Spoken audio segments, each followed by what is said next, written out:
Bad weather in the form of heavy snowstorms has hit a number of areas in Istanbul, from Thursday to Friday.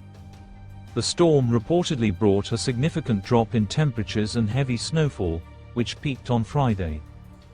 It was reported that the bad weather disrupted daily life, causing delays in air, sea and land transportation, and forcing schools to close for the second day.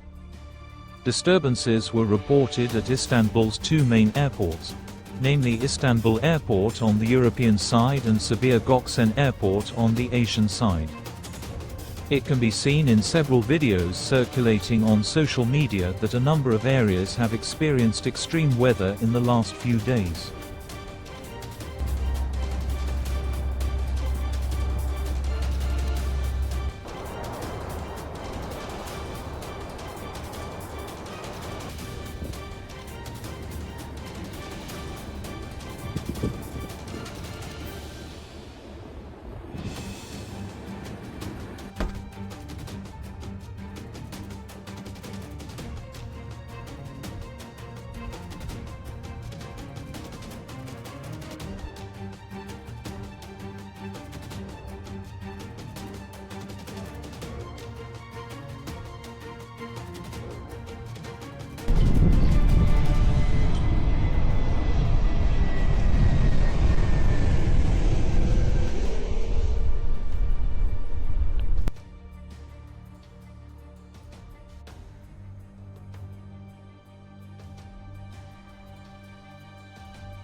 Sabiha Gokcen Airport authorities said 45% of Friday's flights were cancelled, followed by 30% on Saturday and 10% on Sunday.